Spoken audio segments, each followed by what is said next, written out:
vais céder la parole à votre modérateur, Monsieur Trevor Volway, qui est candidat au processus d'accès à la profession et plus spécifiquement comme candidat. Trevor. Merci, Maître Sad. Donc, j'ai le plaisir aujourd'hui d'accueillir Maître Alina Sklar et Maître Damien Massy pour traiter de la pratique exemplaire en français ainsi que de la relève. Donc, on parle ici vraiment du présent, des bonnes pratiques et du futur de notre profession en français. Donc, je vois que le temps s'écoule, donc lançons-nous directement dans les questions. Pour débuter, j'aimerais que vous nous parliez un peu de votre parcours professionnel, particulièrement des décisions qui vous ont mené à choisir les domaines de droit dans lesquels vous pratiquez et d'ouvrir votre propre pratique. Donc, peut-être, Maître Sklar, si vous souhaitez débuter, et ensuite avec vous, Maître Massy. Oui, bonjour. Donc, tout d'abord, merci de m'accueillir cet après-midi. Donc, je suis toujours contente de participer à des activités pour l'accès à la justice en français. Donc, merci beaucoup. Pour commencer, en fait, j'ai fait mes études en droit en français à l'Université d'Ottawa. Donc, j'ai fait mes études en droit civil et par la suite, j'ai fait le programme national pour avoir ma common law en français également. J'ai fait mon stage avec le PPD en 2015, si je me rappelle bien. Il y a de ça 6 ou 7 ans maintenant. Donc, par la suite, j'étais à Ottawa et je me suis posé la question en suivant mon parcours. Les droits linguistiques sont essentiels dans ma passion, dans ce qui m'intéresse. Donc, je me suis posé la question du côté affaires. Où est-ce que mes services seraient le plus nécessaires? Est-ce que si je continue à travailler à Ottawa, est-ce que ça va faire un poids important ou est-ce que je devrais aller ailleurs? Donc, quand je me suis fait le questionnement, je me suis rendu compte qu'il y a encore des problèmes avec les droits linguistiques et l'accès à la justice en français à Ottawa, mais il y a quand même des services, il y a quelque chose qui se passe. Mais dans d'autres endroits, c'est un peu différent. Donc, j'ai réalisé qu'à Toronto, par exemple, c'est pas du tout le cas. Il y a encore beaucoup plus d'obstacles. On ne pense pas que Toronto, c'est une ville francophone, mais heureusement, c'en est une. Il y a beaucoup de francophones à Toronto et on les oublie souvent.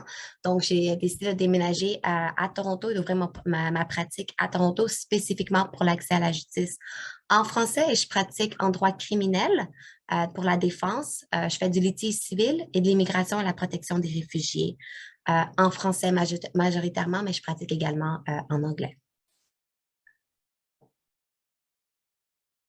Merci. Et donc, vous, Maître Massy, un peu de votre parcours. Oui, merci et merci pour tout le monde qui est là pour assister à notre panel. Moi, c'est Damien Massy et merci Alina pour la présentation. Moi, j'ai fait des études à l'Université d'Ottawa et après, j'ai fait mon stage aussi au programme de pratique de droit. C'était très intéressant et ça m'a permis d'avoir tous les outils pour pouvoir ouvrir ma propre pratique. Donc, j'ai une pratique privée. Et en plus de ma pratique privée, je travaille aussi avec ma collègue Sonia, qui était précédemment dans notre panel, au service d'aide juridique du Centre francophone du Grand Toronto. Concernant ma pratique privée, dans ma pratique privée, je fais du droit du litige civil, principalement le droit commercial. Je fais aussi du droit de l'emploi. Et lorsque je travaille avec les services d'aide juridique du Centre francophone du Grand Toronto, je fais beaucoup d'immigration, housing, du droit de logement et aussi un peu de litige civil. Concernant, ça c'est mon parcours. Je ne sais pas s'il y avait d'autres choses à ajouter par rapport à ça. Bon, merci beaucoup à vous deux. J'aimerais prochainement aborder les pratiques exemplaires. J'aimerais que vous partagiez des pratiques que vous avez identifiées qui peuvent contribuer à la qualité des services juridiques en français que vous pouvez offrir et la façon dans laquelle vous avez intégré ces pratiques exemplaires dans votre pratique. Maître Sklar, on peut commencer avec vous encore. Oui, bien sûr. Donc, pour répondre à votre question, j'ai séparé ma réponse en 2 parties. Donc, la première partie, c'est l'information et la deuxième partie, c'est dans la pratique. Donc, si on va dans la première partie qui est dans l'information, on sépare ça également en 2 parties. Donc, la première partie, c'est le client potentiel, donc l'information concernant les clients potentiels et par la suite, c'est l'information à l'égard des autres avocats, que ce soit à la partie adverse ou des collègues potentiels ou actuels. Donc, concernant l'information aux clients potentiels, ce qui est important, selon moi, c'est d'avoir un site Internet bilingue. Et je sais, ça va prendre beaucoup de temps. Nos collègues ont seulement une version en anglais, ça peut peut-être coûter un peu plus cher, mais la question principale est l'information. Il faut que nos clients potentiels et la communauté soient au courant qu'on offre nos services en français. Donc, malheureusement ou pas, de nos jours, la technologie, c'est important. Et si on n'a pas un site Internet, on peut vraiment questionner souvent notre légitimité en tant qu'avocat ou en tant que pratique. On regarde les avis sur Google, par exemple. Donc, vraiment, d'avoir une présence francophone en ligne est importante. Ça passe par le site Internet, ça passe par les cartes d'affaires bilingues. Donc, moi, par exemple, mes cartes d'affaires sont bilingues français-anglais. Donc, le recto est, par exemple, en français et le verso est en anglais identique. Si on demande d'avoir un accès égal et réel à la justice en français, ça commence par nous. Donc, de simplement présenter en anglais et dire en tout petit, je parle français aussi ou également, c'est une étape, mais selon moi, ça envoie le mauvais message parce qu'on n'offre pas la même place de notre pratique en français qu'à notre pratique en anglais. Donc, c'est des petits conseils subtils au niveau stratégie d'affaires qui peut faire la grande différence, que ce soit comment nos collègues nous traitent dans une procédure bilingue, mais également concernant nos clients présents et potentiels futurs. Donc, ça passe également par la lettre de mandat et le reste de toute la question du code de déontologie, donc l'offre active, c'est pas simplement lorsqu'on reconnaît un nom francophone, par exemple. Certains peuvent dire qu'Alina Sklar, on pense pas que c'est un nom francophone. C'est non. Je suis pas née au Canada, mais j'ai grandi à Montréal. Je suis allée à l'école en français et ça me fait pas de moi moindre francophone. Donc, c'est de pas nécessairement de faire des assumptions de qui sont les francophones parmi nous. Donc, vraiment, d'avoir, par exemple, moi, dans ma lettre de mandat, il y a la section, peu importe, même si c'est un client anglophone que je suis au courant qui parle anglais, j'enlève pas mon paragraphe qui informe des services en français. Et c'est exactement ce que le barreau de l'Ontario demande dans son code de déontologie sur l'offre active. Donc, c'est vraiment l'information, pas simplement de dire qu'on parle français, mais de le démontrer dans notre pratique, que ce soit dans nos documents, dans notre site Internet, dans la manière qu'on communique et qu'on se présente. Concernant nos collègues, les autres avocats, c'est également de le mentionner lorsqu'on a notre carte d'affaires. C'est pas simplement dire « Ah, je parle français ». Il y a une distinction entre dire « je parle français » et « je pratique en français ». Pratiquer en français, on est capable on connaît les termes juridiques, on est capable de lire les documents juridiques, on est capable de défendre les intérêts et également, ça veut dire on connaît les droits linguistiques. C'est pas simplement une question de langage ou de mots francophones, mais c'est aussi des lois, des règlements et des procédures en français qui sont différentes que celles en anglais. Donc, quand on dit on pratique en français, ça informe les avocats adverses ou nos collègues de notre capacité à prendre des dossiers en français, pas simplement de discuter en français. Donc, ça, c'est quelque chose que je trouve que c'est important lorsqu'on se présente à nos collègues ou à la partie adverse et même avec nos clients potentiels à cet effet. Je reconnais que ma réponse commence à être longue, donc si vous me permettez, je peux continuer avec mes autres conseils ou sinon je peux répondre plus tard. Absolument, vous pouvez continuer. C'est une très bonne distinction que vous faites entre pratiquer et communiquer en français, particulièrement en droit. C'est une langue complètement à elle-même. Mais oui, vous pouvez continuer. OK, parfait. Bien, justement, lorsque, par exemple, si je parlais espagnol, c'est bien, je suis capable d'avoir parlé avec des clients espagnols, mais c'est une responsabilité différente lorsque c'est le français parce qu'on est au Canada et le français est reconnu à part égale devant les tribunaux. Donc, il y a des droits linguistiques que les gens ne sont pas nécessairement au courant et qui assument que lorsqu'on dit qu'on pratique en français, on fait juste parler la langue. Mais bon, donc si je vais dans ma deuxième partie de ma réponse, dans la pratique, encore une fois, c'est avec les clients et par la suite, c'est avec nos collègues et la partie adverse. Donc, dans la pratique avec les clients, ça veut dire de prendre le temps de traduire tous nos documents et nos pratiques procédurales en français également. Comme je l'ai mentionné, la lettre de mandat, les factures. Je sais que si sur certaines personnes utilisent Clio ou d'autres programmes Internet, c'est des programmes qui sont à la base en anglais pour des questions d'affaires, mais ça vaut la peine de moins traduire une seule fois le document en anglais puis de réutiliser ce précédent pour nos factures parce que lorsqu'un client reçoit une facture en anglais, même si les mots sont traduits, ça envoie un mauvais message puis ça peut créer des fois des malentendus ou des difficultés.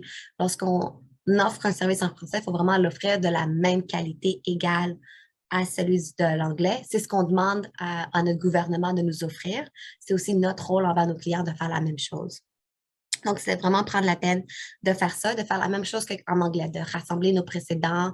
Et par exemple, dans mes dossiers, j'ai le côté administratif, j'ai un dossier administratif anglais, administratif français. Donc, tous mes précédents pour moi, lettres de mandat en anglais, ils sont là. En français, ils sont dans l'autre document.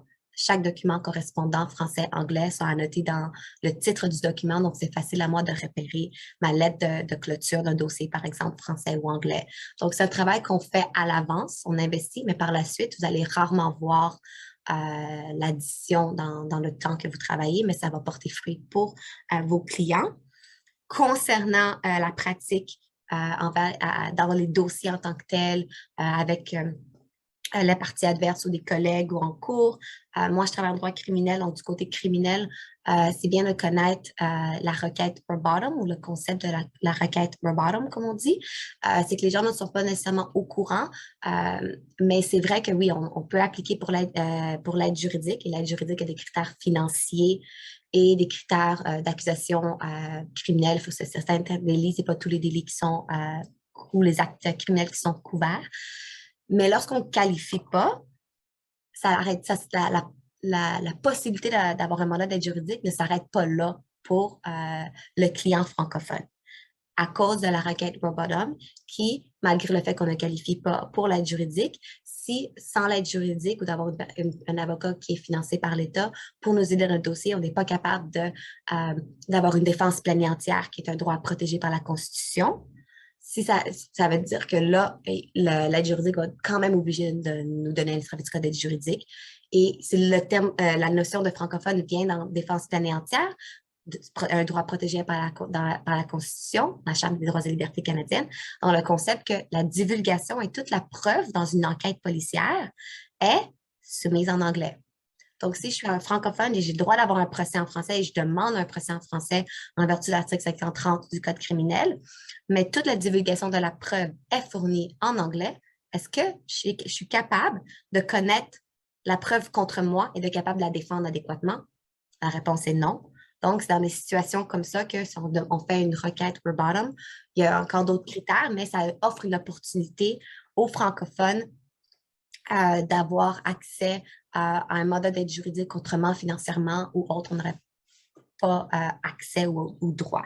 Donc, c'est de connaître en tant qu'avocat francophone ou bilingue pratiquant le droit criminel, c'est de connaître des outils ou des atouts qui sont à la disposition des justiciables ou des accusés francophones. Quand on parle du côté civil, par exemple, avec la loi du tribunal judiciaire et les règlements en conséquence, j'ai entendu des questions et mes collègues parlaient des procédures bilingues avec un avocat de l'autre partie qui parle anglais, mais nos dossiers sont français. Ça m'arrive régulièrement. Et qu'est-ce qu'on fait dans ces procédures-là? Bien, justement, le règlement de l'Ontario 5301 sur les essences bilingues, paragraphe 10 A et B, mentionne justement que si c'est des interrogations hors cours, il faut que les transcriptions soient faites en français. Pas des traductions, il faut que ça soit fait en français. Il y a la possibilité également, en vertu de la loi sur le tribunal judiciaire et des règlements, que c'est la Cour, gratuitement, donc pas aux frais de la partie francophone ou de la partie anglophone, qui traduit les documents que les autres parties font. Donc, dans mes dossiers, je dépose mes documents en français, mon mémoire, par exemple, à la Cour. C'est vrai, ça prend plus de temps, mais c'est un service qui est offert. Ils traduisent en anglais et ils envoient la copie en anglais à moi et à l'avocat adverse. La même chose pour l'avocat adverse, il dépose en anglais. La Cour le traduit en français, me l'envoie à moi. Je recommande de toujours lire la version originale pour des fins juridiques, mais au moins ça offre aux clients la possibilité de comprendre lorsqu'ils ne se rappelle pas ça prend du temps de nous traduire. On n'a pas nécessairement les ressources, les clients n'ont pas nécessairement les ressources. Et la mémoire la perte de mémoire nous rend anxieuse. Donc, au moins avoir un document traduit par la Cour sans qu'une partie doit être déférée, c'est des pratiques importantes à savoir. C'est important de comprendre que les juges et les avocats anglophones ou qui ne pratiquent pas souvent en français ne sont pas nécessairement familiers avec ces principes et ces droits linguistiques. Donc, il faut comprendre qu'en tant que praticien francophone, qu'on a une responsabilité souvent de l'enseigner. Et ça m'arrive souvent à la cour que je passe 30 minutes à juste expliquer comment les lois et les règlements sont appliqués. Donc, c'est quelque chose à comprendre. Et si on n'a pas étudié en droit en français, ce que je recommande, c'est d'être familier, mais j'encourage. Ce n'est pas parce qu'on n'a pas étudié en français qu'on ne devrait pas pratiquer en français. On a besoin encore plus de praticiens et d'avocats pratiquant en français. Ce n'est pas impossible, mais juste de se familiariser avec le lexique juridique francophone. Et il y a plusieurs ressources, par exemple, jurisource.ca en offre plusieurs.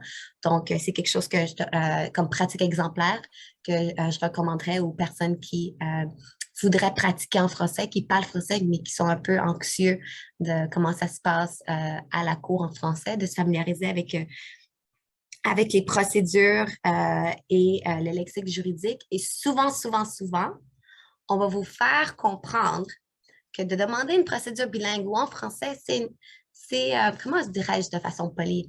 C'est une stratégie pour faire ajouter des délais. Que votre client comprend le français, comprend l'anglais quand même. C'est pas nécessaire. Vraiment, ça va vraiment faire ça. Ça va coûter de l'argent, du temps. C'est l'intimidation, puis c'est de la pression.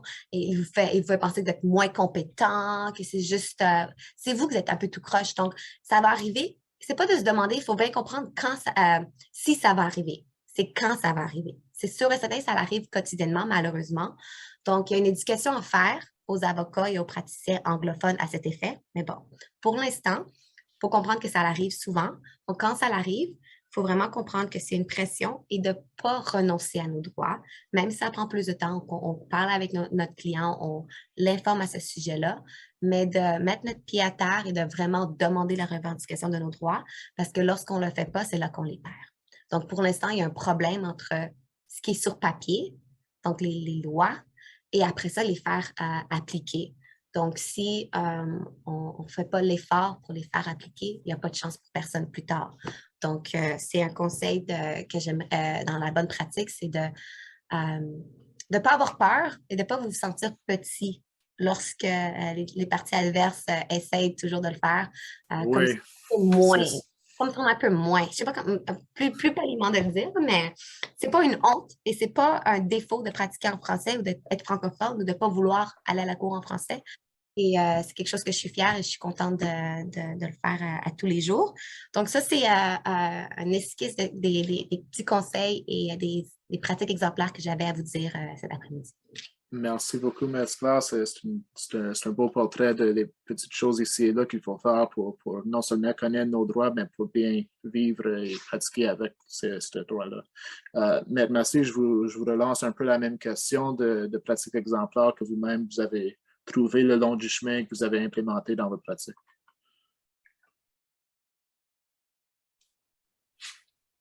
Oh, vous êtes sur sourdine, Maître. Merci. Oui. En plus de tout ce que ma collègue vient de dire, je vais soulever quelques points que j'ai divisés aussi en différentes catégories. Il y a la partie un peu plus avant le procès, avant la partie judiciaire ou quasi-judiciaire, tout ce qui précède. Je vous dirais, le monde judiciaire, juridique, le monde des avocats en Ontario, il est très petit. Les avocats, ils se connaissent à peu près tous les avocats bilingues, à peu près tous. Ils ont un petit lien, il y a la GFO, il y a plusieurs organisations. Donc, c'est un monde très petit. Maintenez ce contact avec les avocats. Trouvez des occasions de rester en contact avec eux, trouvez des occasions de discuter avec eux. Il y aura toujours un moment où vous aurez une question précise et vous allez vous souvenir, « Ah, je me souviens de cet avocat. Ah, je me souviens de cet avocat par rapport à un dossier précis. » Moi, c'est ce qui me permet de rester à jour avec certains éléments de la pratique, des règles de procédure, par exemple. Je sais que j'ai eu des mentors, des personnes qui m'ont guidé dans le passé et qui étaient très à l'aise dans la procédure civile. Je garde toujours contact avec ces personnes. Donc, maintenez des contacts avec votre réseau. Et en plus de ça, la plupart des clients francophones que j'ai dans ma pratique privée, c'est toujours parce que c'est un avocat de la pratique qui me l'a recommandé. Oh, j'ai tel client, je n'ai pas le temps. Est-ce que tu peux le prendre? Oui, je peux le prendre. Et de fil en aiguille, des recommandations, c'est toujours à partir des avocats qui sont bilingues, qui m'envoient des clients bilingues. Très généralement, c'est le cas. Donc, maintenez les réseaux avec vos mentors. C'est très, très important avec vos avocats, vos collègues, avec d'autres personnes qui sont dans le domaine juridique bilingue. Maintenez une certaine communication avec ces personnes. Trouvez des occasions d'être en contact avec eux. C'est un monde très petit. La deuxième chose, c'est au niveau de la rédaction. Lorsque vous préparez vos formulaires, vous préparez vos documents, dans certains domaines comme le droit commercial, c'est très difficile de trouver, si vous n'avez pas fait ce droit à l'université, de trouver des termes. Moi, le secret que j'ai, c'est généralement, je fais des recherches, on va dire sur Kanye ou bien Westlaw. Je trouve des décisions, je lis des décisions, après qui sont en anglais, et après je tape les termes sur Kanye et je vais chercher les décisions de la Cour suprême qui traitent de la même question. La Cour suprême, ils font toutes les décisions bilingues. Toutes les décisions de la Cour suprême sont bilingues. Ce qui signifie que c'est une question, un point, un sujet, une thématique, un mot qui est en anglais, je vais trouver la définition française, la définition juridique française, parce que ça sera un peu plus difficile je ne sais pas si ça existe un dictionnaire bilingue en termes juridiques. Généralement, vous trouvez des termes dans les lexiques, pas la même chose, parce que parfois, ça vient du Québec. Et dans la common law, ce n'est pas la même chose. Vous pouvez avoir un terme qui vient du droit civil, mais qui n'est pas utilisé de la même façon dans la common law. Donc, pour moi, ce que je fais, je lis les décisions de l'Ontario qui sont allées jusqu'à la Cour suprême. Et après, avec la Cour suprême, je regarde le thème, la traduction française de la Cour suprême, et ça me permet d'avoir l'expression exacte. Donc, apprenez à le faire systématiquement. Recherchez les décisions de la Cour suprême sur le même sujet. Pour moi, ça m'aide beaucoup dans mes rédactions. Un troisième point que je vais aussi soulever, c'est le barreau de l'Ontario. Vous payez assez cher en tant que stagiaire ou bien en tant qu'avocat. Vous payez des frais très chers et il y a beaucoup d'outils pour supporter les avocats. Il y en a énormément et croyez-moi, ils sont gratuits. Il y a un service que j'utilisais très souvent, c'est celui d'obtenir un formateur ou un conseiller au barreau. Lorsque vous avez un point particulier, une question, par exemple, je me souviens, je devais faire une autorisation de retourner au Canada pour une personne qui était admissible, qui avait été déportée. J'avais aucune idée de ce qu'il fallait faire. Je suis allé sur le site du barreau, vous faites juste une demande. On m'a mis en contact avec un avocat expérimenté qui m'a donné tous les outils nécessaires. On l'a fait en 2 séances, qui m'a donné tous les outils nécessaires pour avoir pour préparer les bons documents, les bons formulaires et tout pour soumettre au gouvernement et avoir la réponse exacte et ça aboutit. Donc, c'est un service gratuit. Obtenir un formateur, un conseiller au barreau sur tous les différents sujets. Ça peut être un avocat bilingue. En plus de ça, ils ont fait encore des critères. Est-ce que vous voulez quelqu'un de la diversité? Est-ce que vous voulez, est-ce que vous voulez une personne autochtone? Donc, vous pouvez à peu près avoir des personnes qui vous semblez qui vont comprendre à peu près la problématique. Donc, utiliser ce service, il est gratuit. Et pour les avocats qui sont expérimentés, ils ont la possibilité d'offrir leur service pour être comme des coachs ou bien des conseillers sur des points particuliers. C'est à court terme, vous n'avez pas besoin d'avoir une longue relation avec cet avocat, c'est à court terme, c'est pour des sujets précis. Donc, si vous utilisez ce service, c'est très certainement, vous allez être mis en communication, avoir un second regard ou un avocat qui va vous donner des conseils gratuitement. Et généralement, ils sont prêts à parler. Moi, j'ai eu un avocat qui était tellement prêt à parler. On a parlé pendant des heures et après la semaine qui a suivi, elle m'envoyait encore des courriels pour me dire « Oh, j'ai trouvé ça, ça peut t'aider, ça peut t'aider. » Donc, essayez d'avoir recours au service du barreau lorsque vous avez des problèmes. Allez sur le site Internet, essayez juste de faire quelques recherches pour ces services, c'est gratuit. Pour ceux qui sont dans la pratique privée, pour ceux qui sont dans d'autres, c'est ceux qui ont plus de ressources. Mais pour les jeunes qui débutent, qui essaient de se retrouver. Ça, c'est un autre service qui est disponible pour eux. Et il y a aussi un autre point qui est important que je souhaite, ce sont les formations continues. Les formations continues sont extrêmement importantes. Beaucoup, c'est pénible de faire des formations continues. C'est une obligation juridique. C'est parfois en décembre ou en novembre, on commence à magasiner pour trouver, je vais prendre telle formation. Mais parfois, certaines formations sont très importantes, comme par exemple les interrogatoires préalables, interroger un témoin, comment préparer son témoin. J'ai pris ces formations. Jusqu'à aujourd'hui, j'utilise ces formations. Il y a des formations un peu partout dans tout le Canada. Dans tout le Canada, il y a des formations. Sur le site du barreau, encore, il y a des formations. Vous pouvez voir des formations gratuites. Certains cabinets d'avocats, ils offrent même des formations gratuites. Je ne vais pas faire la publicité de certains, mais il y a des formations continues qui sont gratuites et ça va vous permettre d'être à jour avec des questions précises. Oui, ce sont des très bons points, Maître. Merci, je vous remercie. Je vois que le temps coule. Nous avons une dernière question que j'aimerais demander, peut-être une réponse de 2 minutes chaque. Donc, lorsqu'on parle de la relève dans le contexte juridique, particulièrement dans le contexte juridique francophone, quels sont les défis et aussi les opportunités que vous voyez par rapport à cette question? Maintenant, si vous pouvez commencer cette fois-ci, si vous voulez. Pour moi, les défis que je vois, c'est au niveau du système judiciaire versus le système quasi-judiciaire. Le système judiciaire, les tribunaux de l'Ontario, ils ont fait beaucoup d'efforts pour faciliter les services bilingues en Ontario. Mais ce n'est pas encore le cas pour les services, pour les cours judiciaires.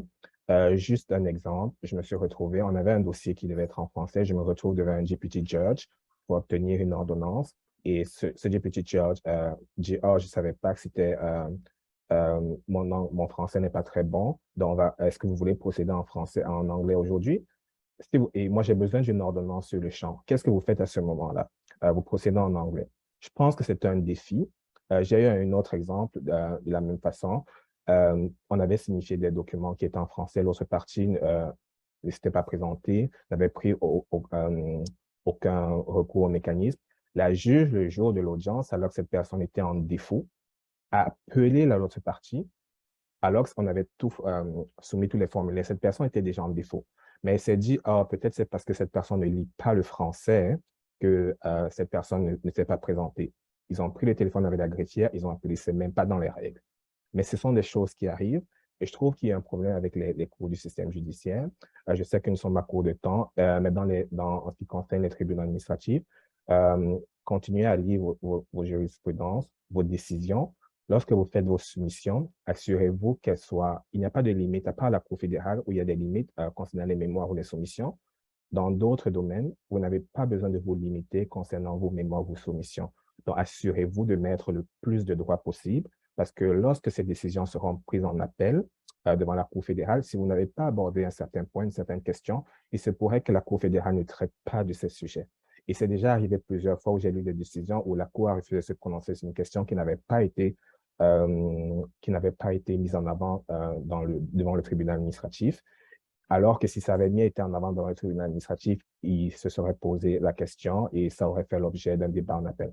Donc, continuez à lire vos décisions, à mettre tout le droit possible lorsque vous faites vos soumissions en prévision de l'appel.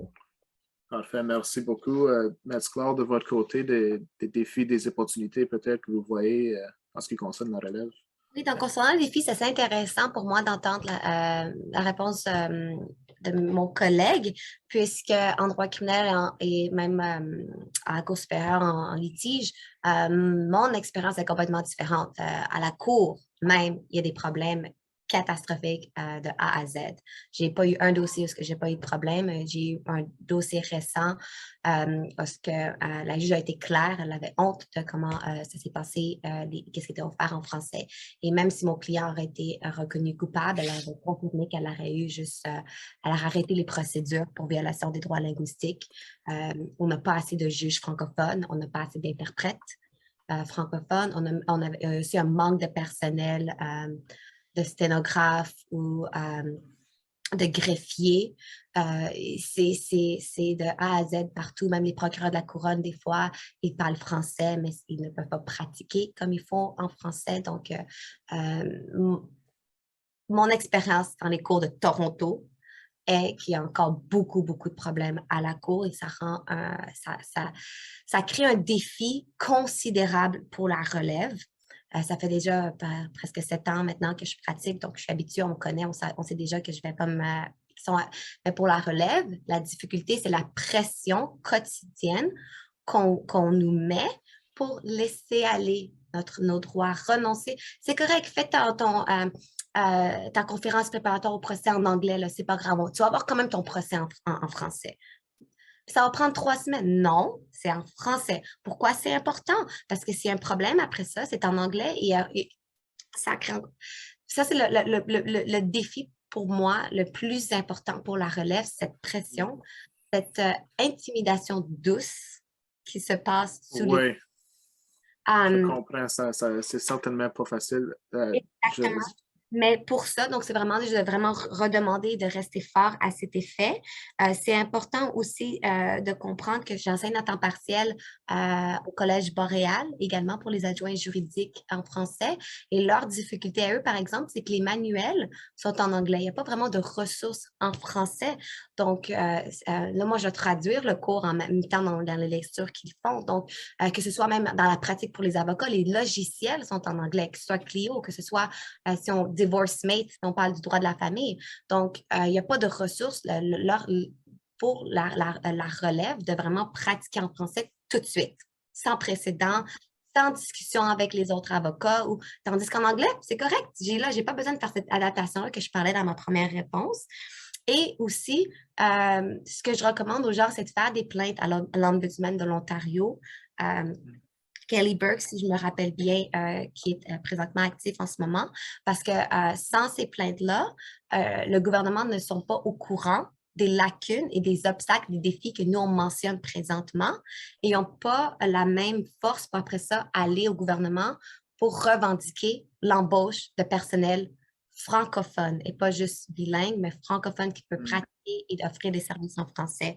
Oui, ce sont des bons commentaires. Je vous remercie tous les deux. On peut en parler pendant des heures, mais merci beaucoup. C'est ça. On pourrait en parler le restant de la journée et ensuite toute la fin de semaine, mais malheureusement, il est rendu 4 heures. Je vous remercie tous les deux et de la part des candidats du PPD, je tiens à remercier tous les participants aujourd'hui. Pour plusieurs d'entre nous, c'est une de nos premières chances de se lancer dans le milieu juridique francophone en Ontario. Donc, on vous remercie du fond de notre cœur et je vais maintenant relancer la parole à Metsad.